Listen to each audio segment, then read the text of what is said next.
From time to time, you may hear me shout in pain. It's because my cat here has very sharp claws, and he's sort of, good.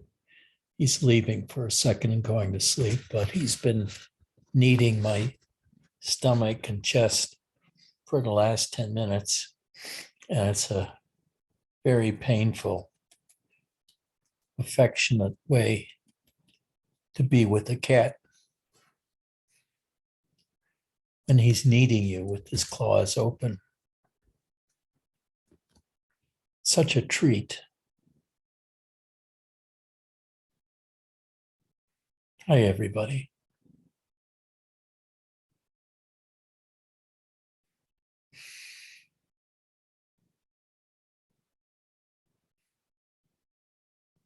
Today, I'd like to talk about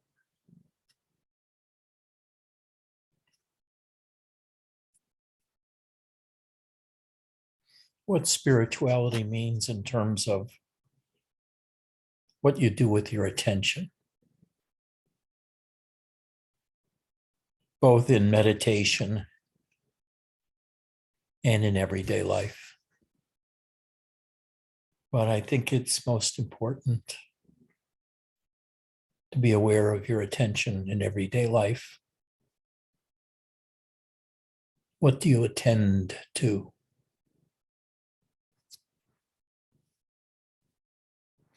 If you sit still right now with your eyes closed, what is your experience?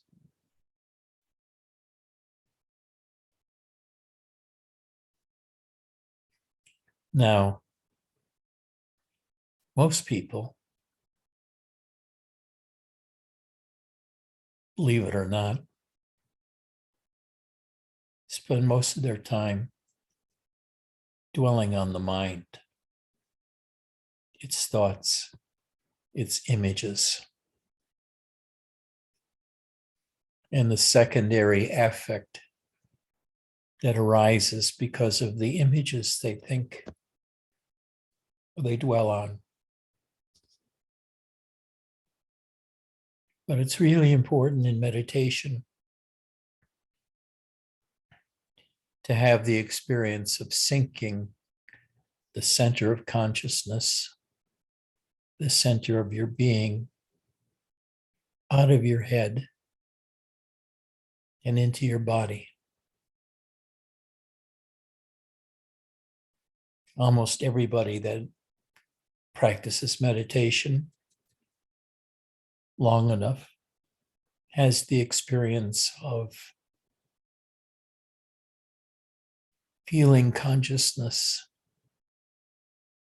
dropping from the eyes and forehead region down through the neck and into their chest and gut. Usually it happens very rapidly. One moment you're in your head, maybe even with a silent mind. But then your attention drops into the feeling of your body. And suddenly everything opens up. Instead of being confined to your head and your vision, your experience drops in your body. And you become body-centered. Which means, for a time, you're attending to your body and what it feels like from the inside.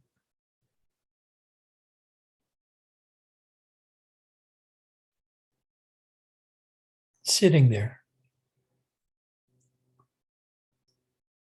What does your back feel like? Is there tension from sitting? Your upper spine or your mid spine? Maybe your low back.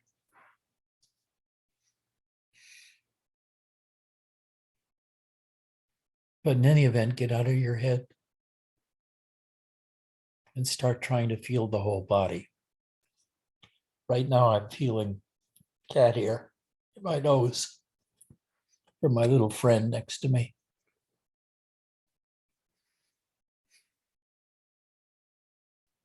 But feel your body.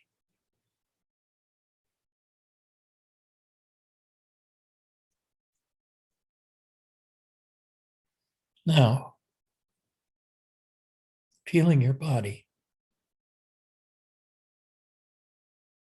and having relatively no thoughts in your mind, can you find yourself?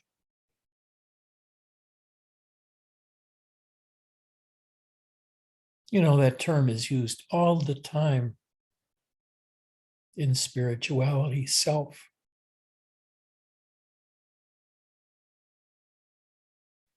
But there's nothing that arises in consciousness, in my consciousness, and I suppose in yours, that announces when you experience it that this is self. So self must be hidden somewhere inside of you. And most people believe that. At some deep level, there is a self.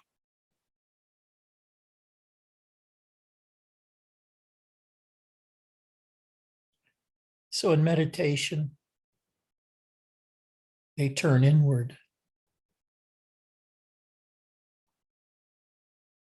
and become aware of inside the body. Now, it's really hard to become aware of inside the head, although you can do it. And the reason is the two eyes and two ears and tongue in the head.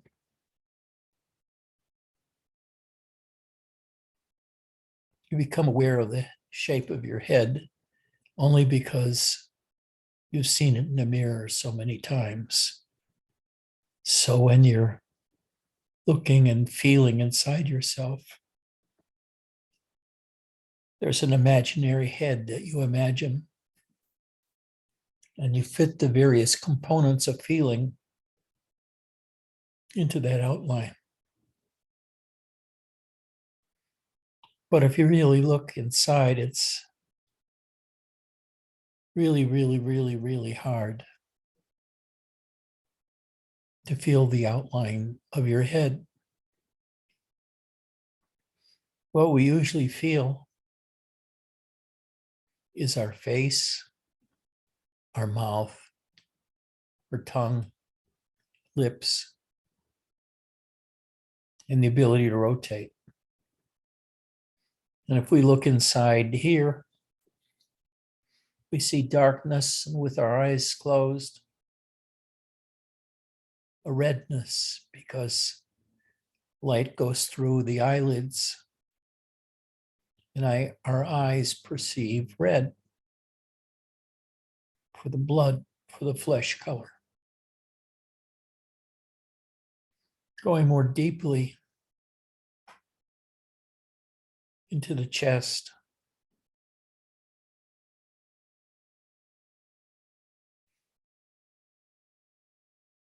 we feel the expanse inside of our chest.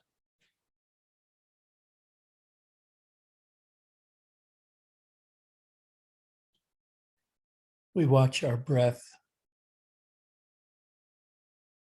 and on the in-breath, how the chest ribs expand and then contract on the out-breath. But we look inside and we see the same darkness that we see in our head, but it's open in redness, just as if we had eyelids in our chest and stomach. And it's also dark and reddish inside of us as our imagination makes out the image of our body and the extent of our body and the boundary of the skin, the outer world, separating the feeling self, the body, from that which is felt outside. As we continue to move downwards, we can feel our hips, our thighs where the chair presses against it,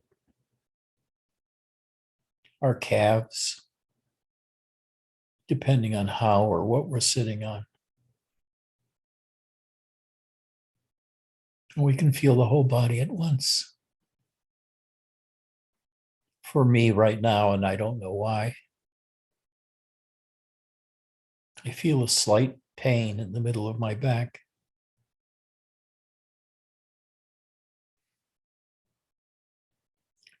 And it's from the tension imposed on my back muscles by the way I'm sitting. Now, if you go to a Zendo, they teach you how to sit in full lotus. And it takes quite a while to learn how to sit in full lotus or even half lotus. When you can sit strongly in either lotus positions, half or full, there comes a time when your body disappears and your breath seems very still, non-moving.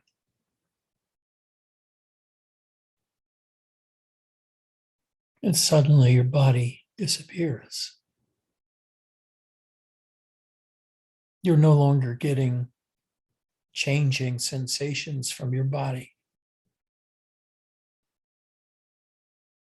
So it's as if you became totally still, and there are no sensations from inside your body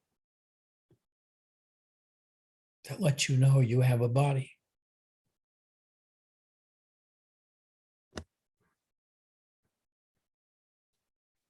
An amazing thing happens. Your body disappears, and instead, you feel like you've become everything. You've become the totality of the room.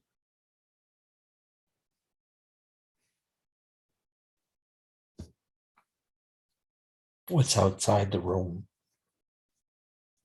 Airplanes passing overhead, birds calling.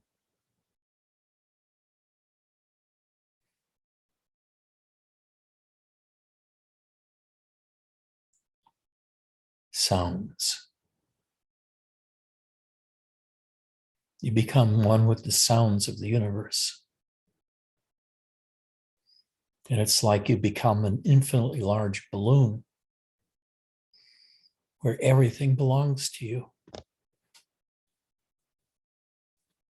All the sounds are you.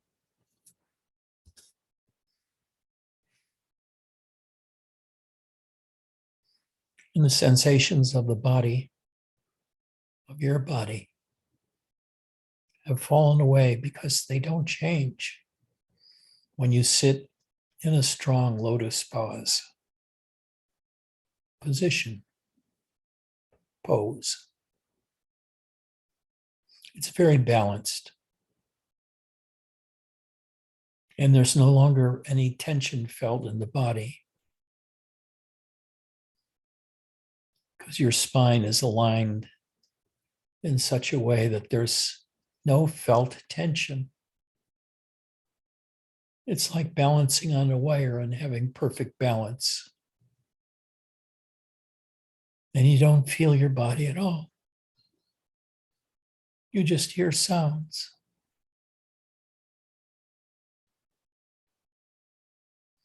And in that way, you become one with everything, everything outside of you. You as a body have disappeared.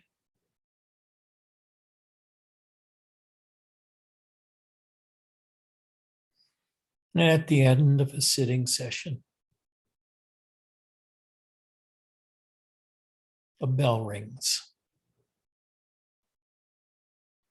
Maybe once, maybe 3 times.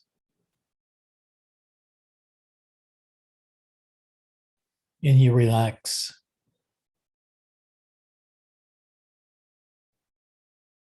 You extend your legs. And you get up. And you walk around the zendo. As I remember it, counterclockwise. In utter silence.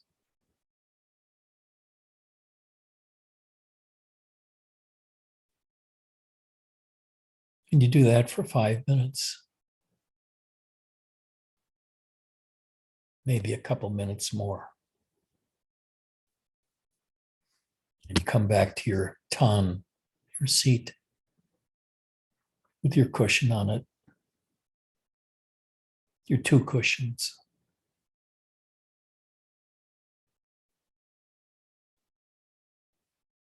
The zabuton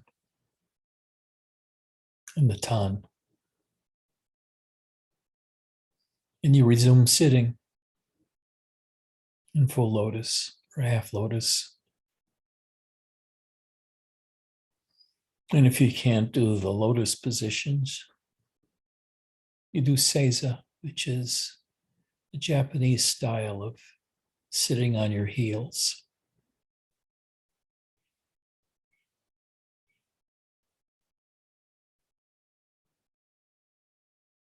And you sit for another 25 or 30 minutes. And once again, you slowly sink into your body. And suddenly there's a sudden movement where your center of consciousness drops out of your head into your chest and gut. And once again, your body disappears because it's not moving. Your breath is very light. You don't feel the rising and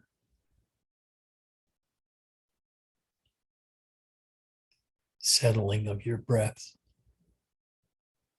in your rib cage, opening and closing. You become one with the stillness around you. And any slight sounds you may hear. The rustling of the wind in the trees outside the zendo.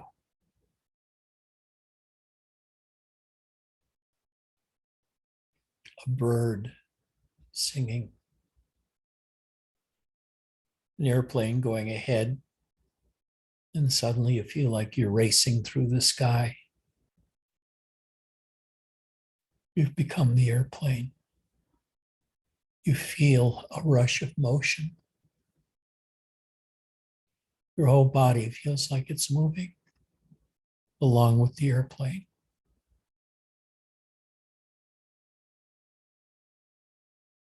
And then it disappears. And once again, you're just immersed in the silence of your body and your thoughts. And you become one with the sounds of the world around you. You feel infinitely large, expanded even beyond the windows and walls of the zendo to the outer world of sound.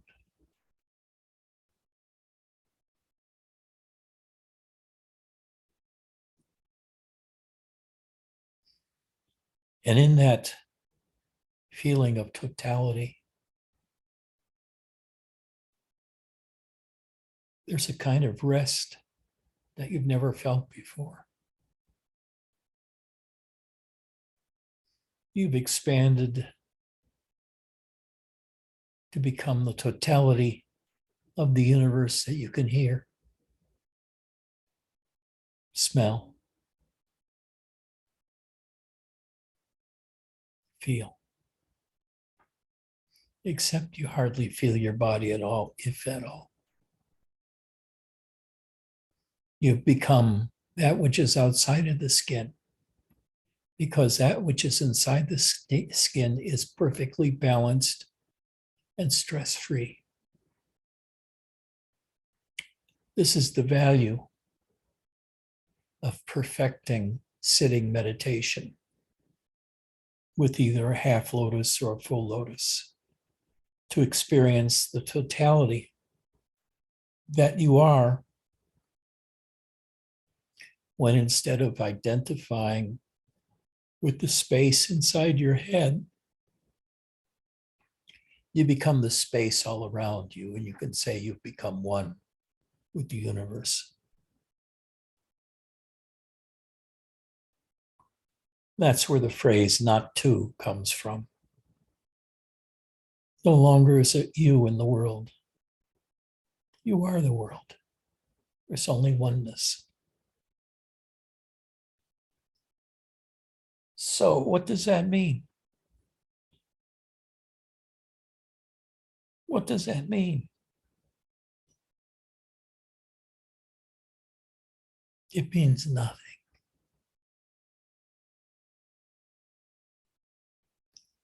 You know, spiritual teachers throughout the ages have talked about this state of oneness and associated all kinds of magical things with it, like feeling God within, expanding until you're the whole universe. And they say this is the real reality, not the reality of your everyday life, or you're mostly stuck in your head. Well, that's true. Most of us are stuck in our heads most of the time. The only time we get to lose it is if we're really absorbed in some activity, like tennis.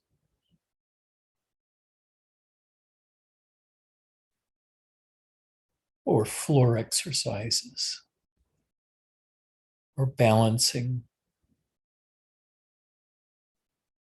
or playing a game like golf or baseball. Except I think with golf, you get a chance to goof off a lot and just spend a lot of time in your head too. But if you're involved in some sort of dangerous activity, or that requires complex attention,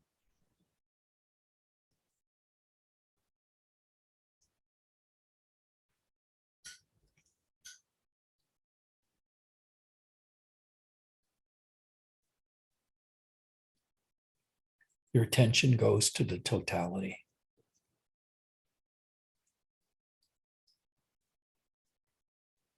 And now, what do you make of that?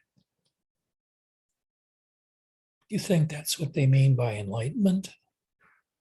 Whoever they is. What about the people that say not one, or I should say not two? Have you really disappeared? Or has your attention on yourself disappeared? And you're more aware of the totality. And is being aware of the totality for a few minutes a day in meditation the extent of spirituality? Is that's all there is? Oh, no, that's not all that there is. It's like it's a very big deal in Zen.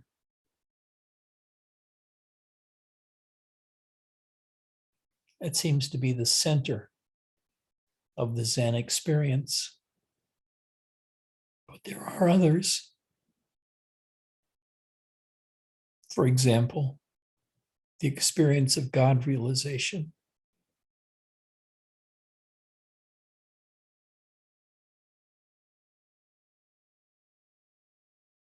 Which is the discovery of what I call the energy body in you. And I just made up that term right now. I guess I heard it somewhere in the past, but when you begin sitting, you may experience all kinds of energies in your body, or at least they feel like energies. As an example, you can, for most people, just bring your two hands together like this. Keep them apart by half an inch or so. And you can imagine energy going from one hand into the other. It's like a natural feeling. You can feel your fingertips, and knowing that the fingertips are close together and they feel very similar. They're different than the rest of the body because they have this tingling in them from the attention you put on them. And that can translate into feelings of energies.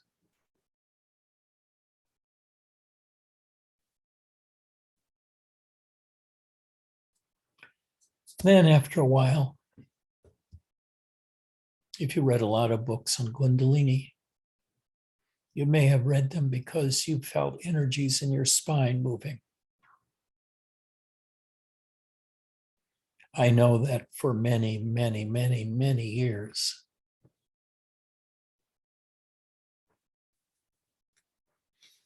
I felt energy like a pencil, a sharp pencil. Not a pen, but a pencil with a sharp point. Moving up my spine on the right-hand side of my spine. And it always got stuck in the area of my heart, mid to upper back on the right-hand side. And I also noticed that there was a lot of tension in the back muscles where they inserted into the right scapula on my body. And I concentrated on that tension for years.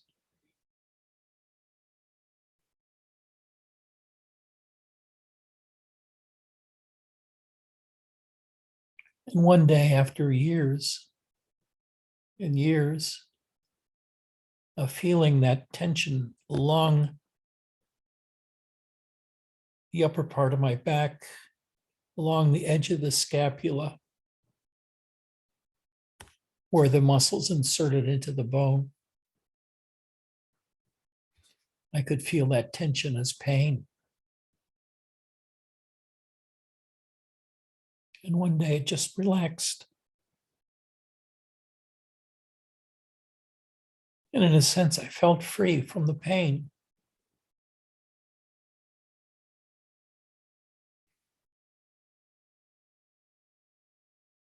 Now I want to tell you a secret.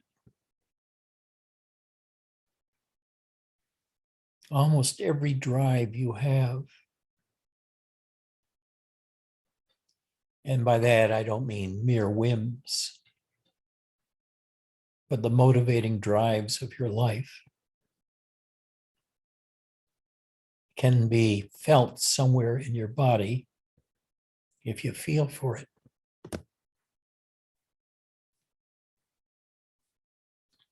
Right now I'm feeling the cat fur in my nose.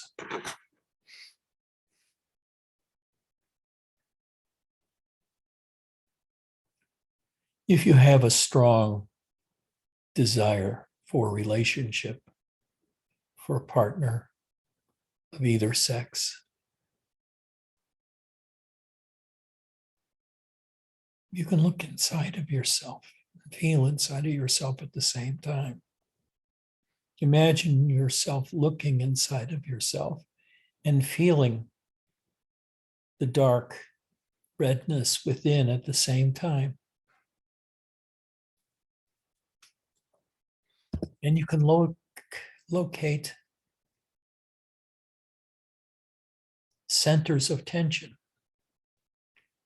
maybe like a ball or some other shape located within you.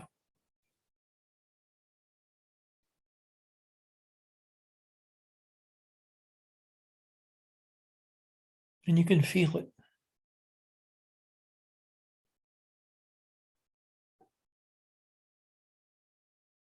And just attend to it. And notice how it changes. All the drives that dominate your mind have a location somewhere inside your feeling of your body.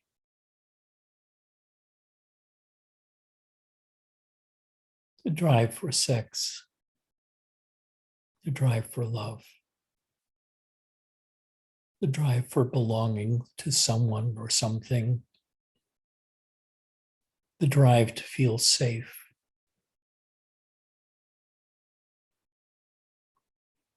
the drive to know yourself or to know God. They're all located inside of yourself in silence, in a location somewhere in your body that you can learn to locate by attending to that feeling in meditation or while sitting or while lying down.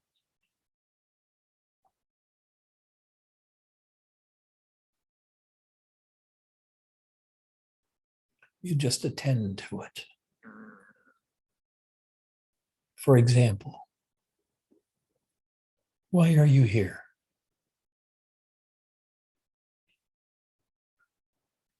Why do you come here week after week?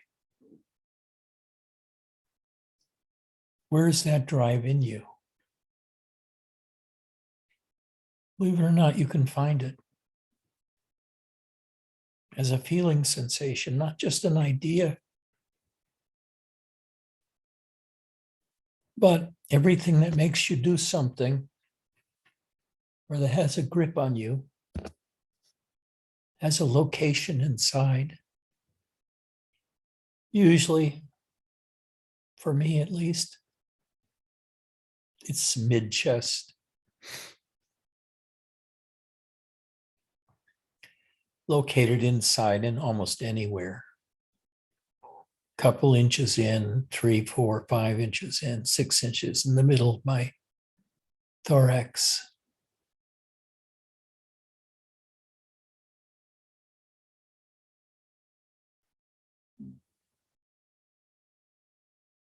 And focusing on it, if your meditation is good,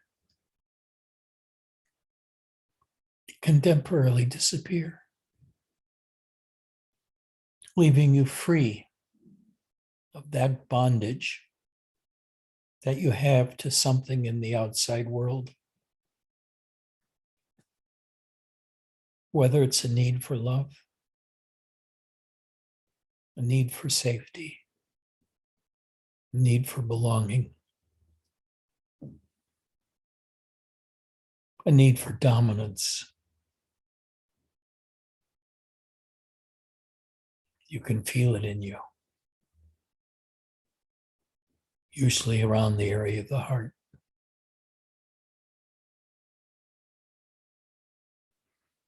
But there's no left side or right side to the heart feeling. It's right in the center. You can feel it. You can start looking for it if you haven't looked for it before. And by looking, I mean primarily feeling. Because when you're looking, you have an idea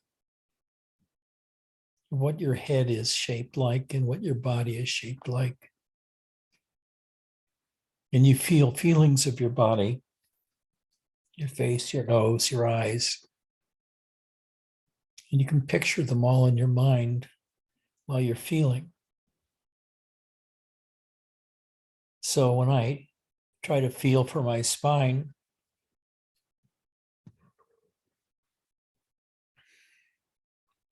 I can feel the spine, all the muscle tension around it, up and down.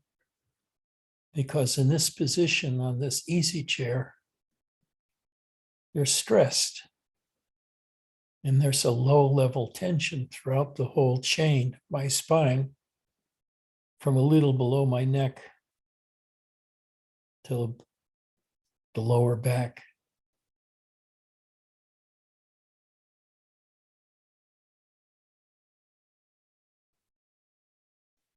And I can feel also within that darkness inside of me that's tinted red because of the light going through my eyelids.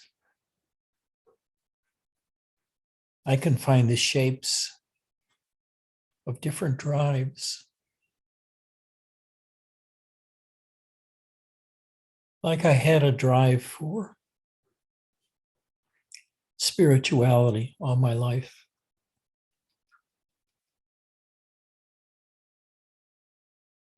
And I chased that down.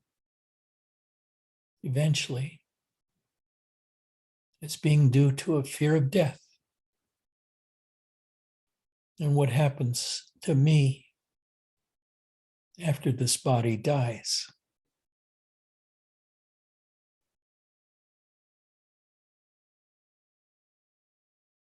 You know, I never found any truth beyond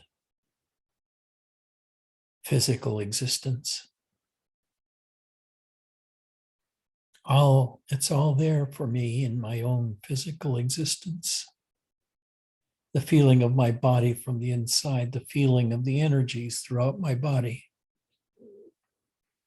the experience of oneness when my body disappears and I hear the external world and I become one with that external world.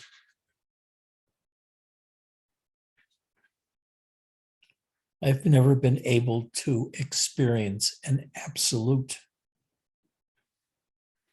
because all that I can do is experience things of the body and mind.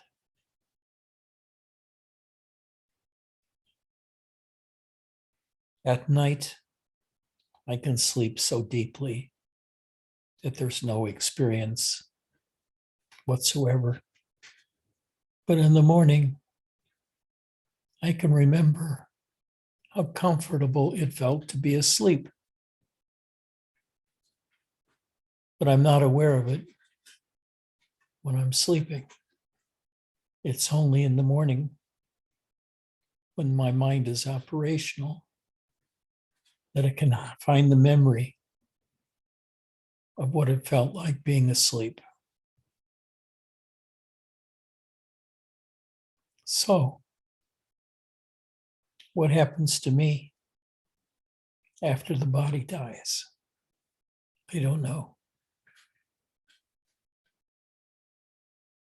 I'm not aware of anything that is so constant, it's always there. I can locate things that are always there when I'm awake, and even say the experience of being asleep, I'm awake, I'm aware of it. When I'm awake, as a memory of how it was, but I'm not aware in the waking state of what I feel like when I'm asleep. So I can't say there's one constant experience all the time that I can call myself. I can be aware of what it's like to be awake in my body.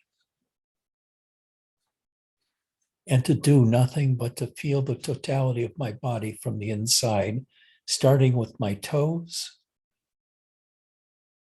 and focusing on them causes tingling all over my foot. And if I follow that tingling, it goes into my heel, then goes into my ankle, then goes into my calves and the muscles in front of my shin, into my thighs, disappears mostly into my butt, my hips. I usually don't feel a lot around there when sitting down, except the pressure against the chair. And then upwards into the feeling of my spine being stressed in the sitting position. Up into my chest and the darkness in my chest.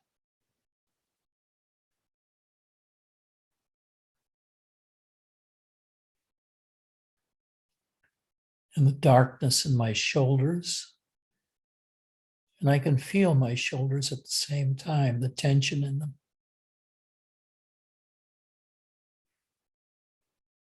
I can feel my arms so much easier than I can feel my legs. My arms seem to constantly have kind of electricity going through them into the hands, and the hands always feel very alive.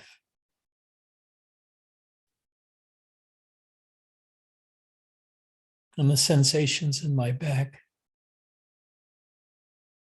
are very powerful, of a kind of thudding,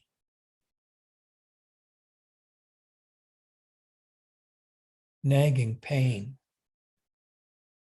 as my spine is bent according to the back of this easy chair, as opposed to the way it would bend naturally when I'm sitting. You can feel all of these things, and this is how you have to learn to feel yourself. For now, just now I coughed. What did I feel? I felt a tickling in my throat. And the coughing came as an automatic response. I was trying to relieve that tickle with the cough. What that tickle was, I have no idea, but I felt it very plainly. Can you feel a tickling in your throat before you cough?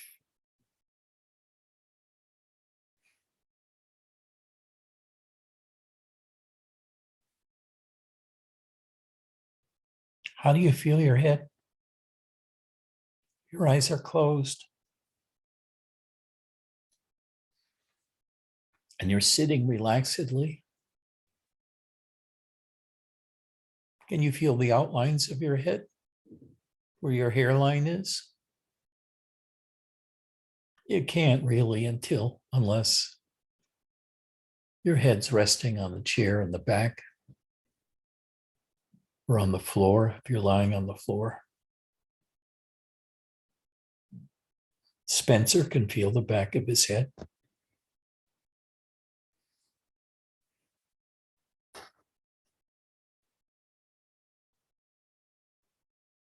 Can you feel your back?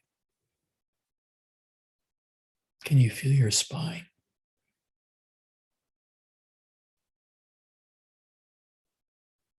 Now shift your attention to your face. Can you feel your face if you're not talking?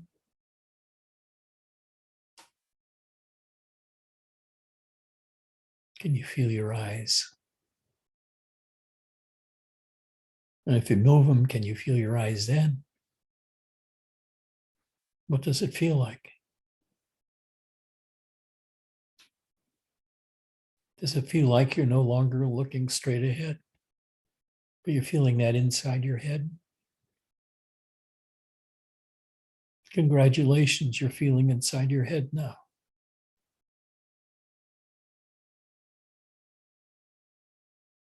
Now you can begin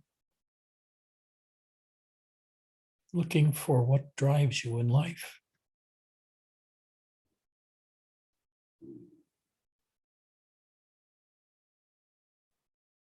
This question I always ask: why are you here? What are you looking for? Is there something missing in your life? Or do you feel contentment here? Do you feel a happiness here?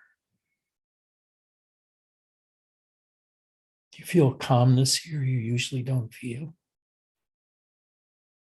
Do you feel expanded here?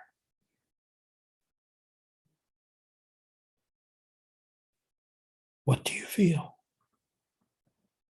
Do you feel quiet or do you feel restless?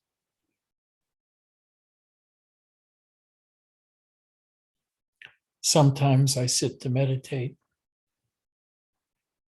and I feel restless.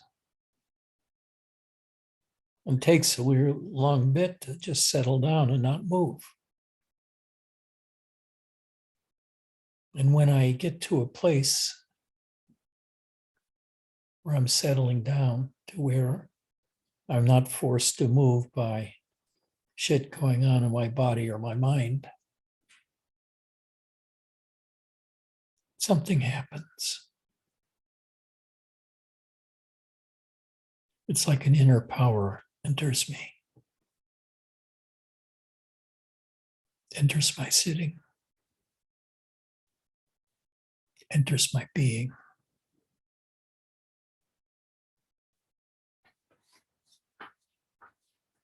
It's the power that comes from attending on the self. So now we begin to think, so what is this self? I know by many years of searching that it has nothing to do with the mind.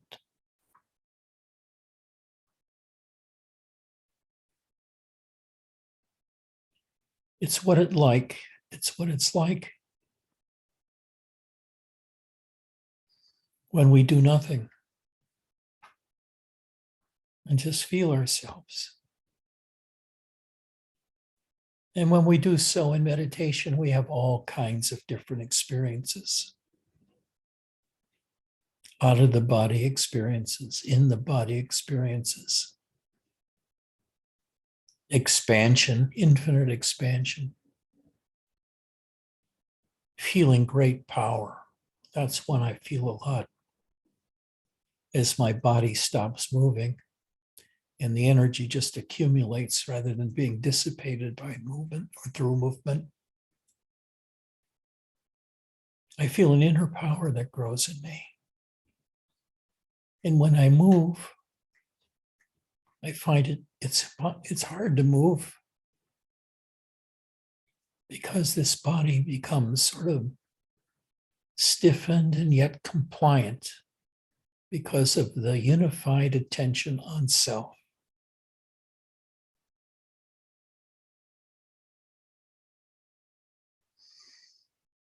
This is the way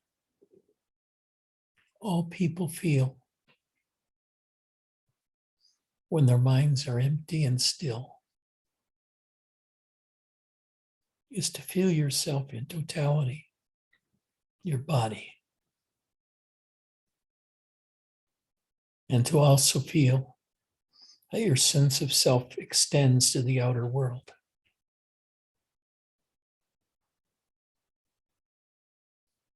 There's no longer a separate sense of self.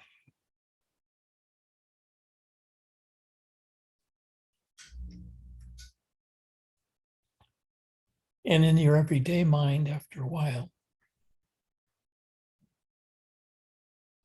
you recognize this separate sense of self being there also For me,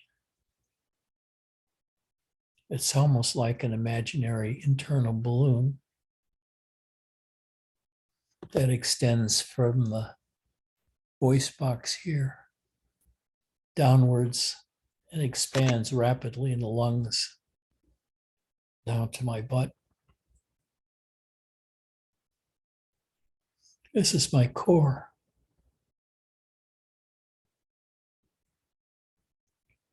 And when I'm solidly in that core, I feel like Superman. I feel like I'm wrestling in God consciousness. But it's really just resting in your own sense of self, which is your sense of your living body and the attention your mind gives to it. It's all there. Everything about you is always there, right there. Just reach out and touch it with your attention. Feel it in your back. Feel it in your chest. The feeling of being alive and just feeling.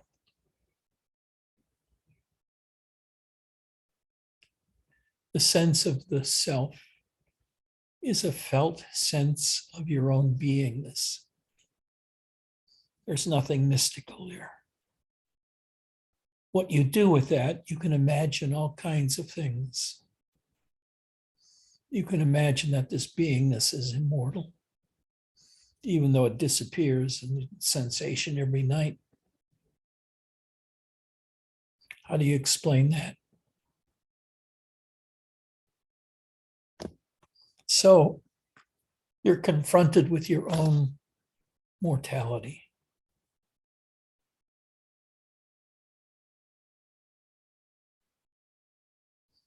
And you're also confronted with your own attachments.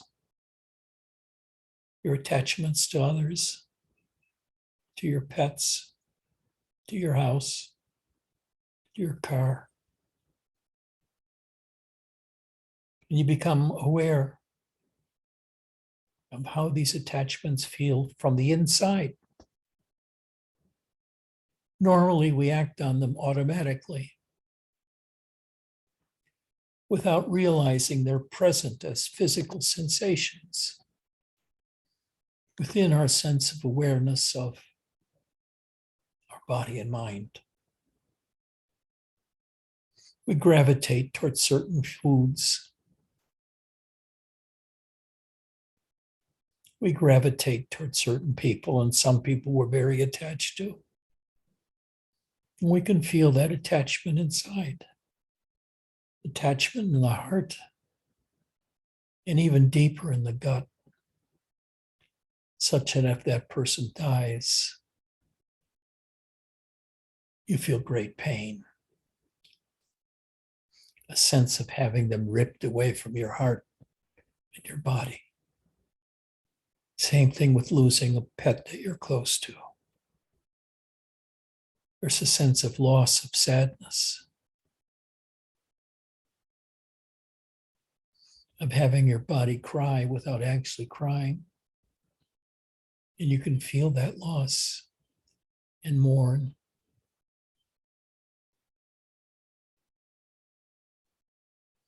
And just sit with that feeling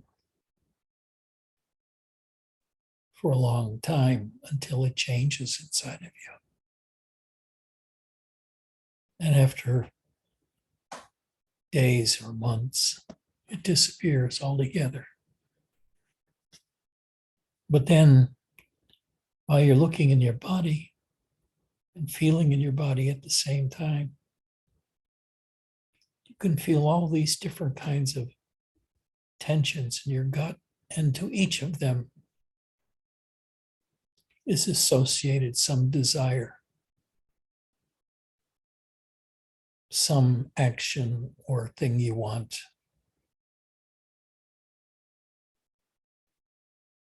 And that's how the phrase, you feel hungry for something, comes up, because it feels like it comes from your stomach or from your intestines. Desire for something. Desire for ice cream. Desire for sex. Where do you feel the desire for sex? How do you feel it? Is it strong in you? Is it weak? What about the desire for companionship? How do you feel that desire? This kind of meditation can continue your entire life, and it should.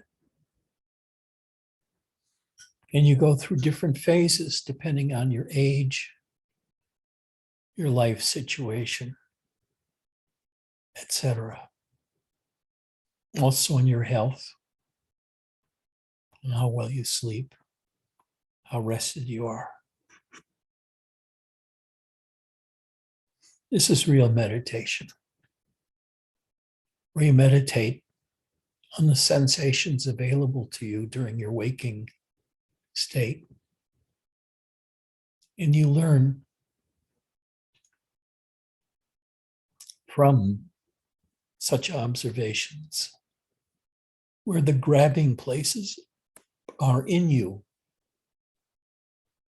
about everything. All your desires have a physical base somehow. And by physical base, I don't mean literally the body, but how we are aware of our own self-experience when we become quiet and feel that desire.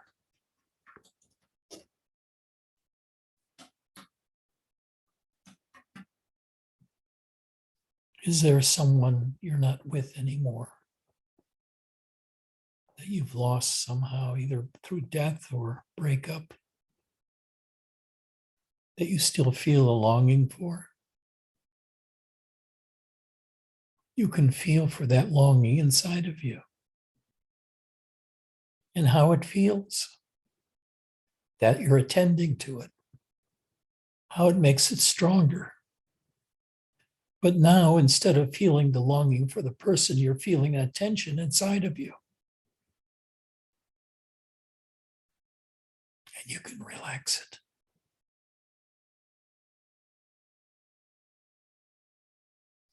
And so you gradually learn that anything you're attached to, you can generally let go of after meditating on what it likes to have it and to not have it. This is how meditation is supposed to be. That's how you're supposed to use meditation, to know yourself. To know yourself in a different way than you know yourself now. To know yourself from the inside. With your eyes closed, basically, to do that research.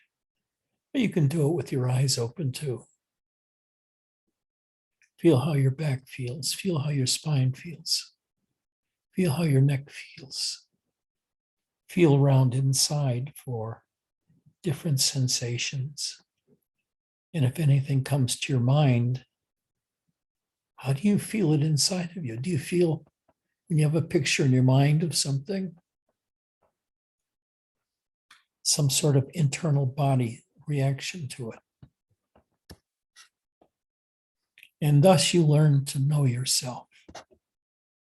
And it's an endless kind of thing. You don't just do meditation for a half hour a day or 40 minutes a day. After a while, you're doing it almost all the time. Feeling yourself more strongly and more pointedly and more consciously.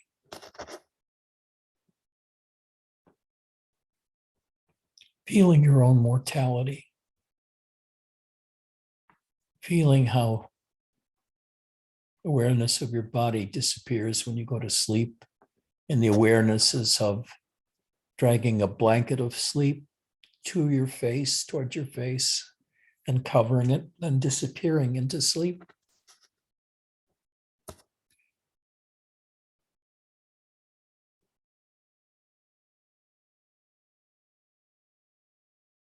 Notice that sometimes you can have a dream and be aware that you're dreaming.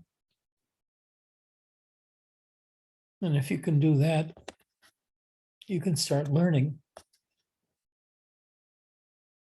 how it's possible to have images, activities, and sensations while you're asleep, and you can feel them inside of you.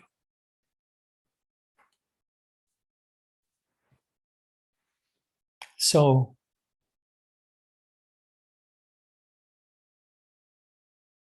it's a drive for increasing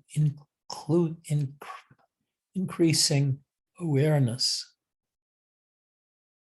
of your body sensations, of the life force inside of you, of your beingness inside of you. And I guess they're more or less all similar. They describe the same thing, which is your experience of being awake and feeling your body and listening to the world around you and seeing the world around you. And you can watch, you look around and see how that feels inside every different thing you see.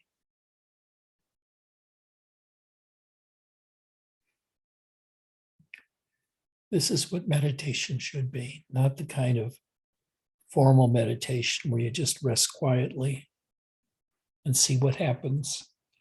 Although you can have all kinds of incredible experiences by sitting in silent meditation.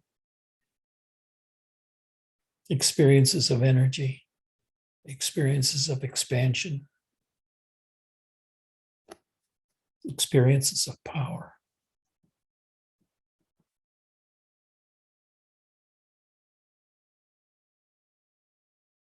And also the presence of certain people in your life,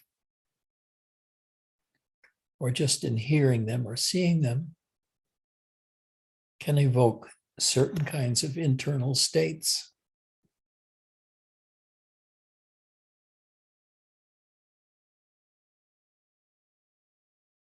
Like for most, when they were around Robert, not only did they see his silence and hear his silence, but they could begin to feel it. They could feel his silence within themselves.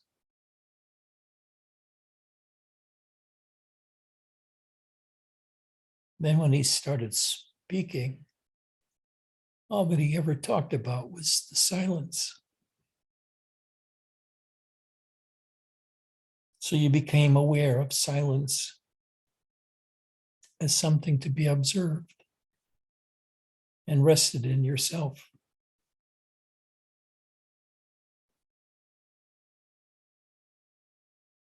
Advanced meditators know exactly what silence is like, and the disappearance of both self and the body, and becoming the so-called external world. It's no longer external. It's you all over the world.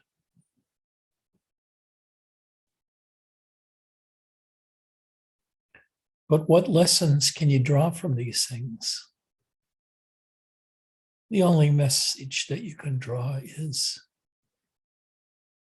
everything that you know about yourself, about the world, is really wrong. It's an abstract idea. If you can say it in words, it's an abstraction. And the world is not an abstraction. Every time you experience the world, it's in great detail, except in meditation. And then you just become one with the immensity and intensity of your own beingness, which seems to extend everywhere and include everything. So then you wonder which is real. And the truth is, they're both real.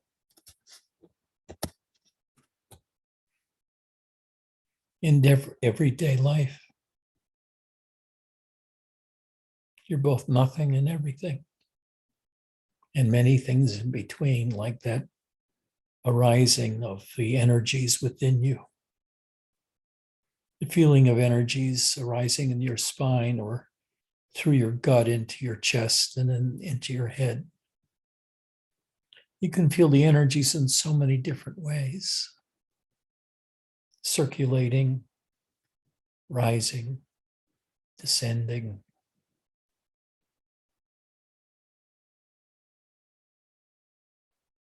You can try to make the energies rise by practicing Kundalini yoga, of feeling the energies in the various chakras inside of yourself. At first, it's imaginary, but after a while, you can really feel what appears to be a real feeling of energies circulating between the chakras. And you can screw around with that kind of exercise for a long time.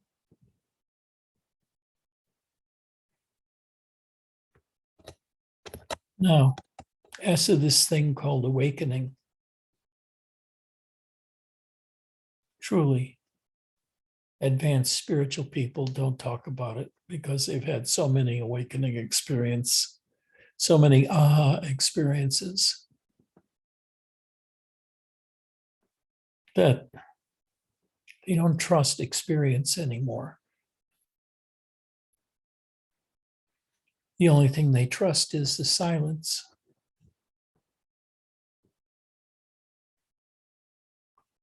Or what stillness feels like. Because in this state where there's no mentation going on, and you're just resting in your experience of yourself and your body, this is what I call the zero state. Some call the self.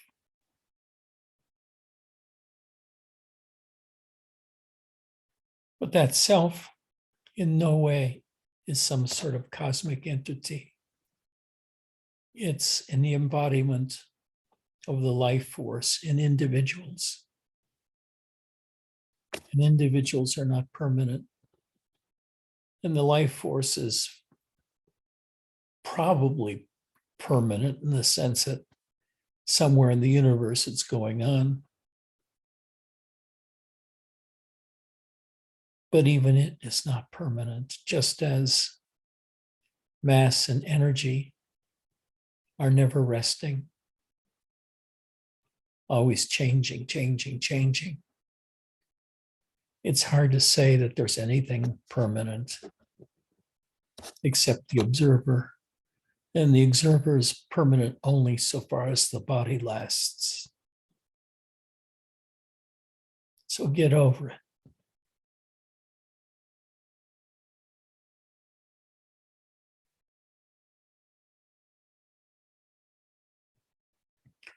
And getting over it means becoming a little less self-centered and a little more centered in your humanity and your human needs for relationship, sustenance, security, knowing that others feel the same, are in the same place you are. And knowing that all knowledge, whether it's biblical knowledge or from Osho or from Buddha or from Christ, is just their point of view. Now, you can follow their point of view and make up a religion out of their points of view, which has an embedded idea of what the universe and life is all about.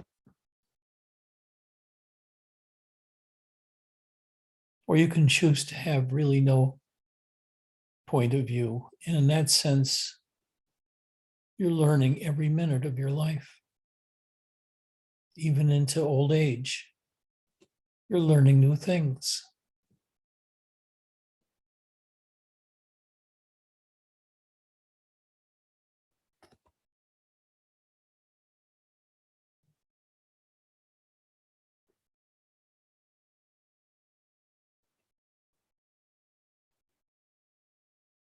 Are there any questions? Yes, Ed?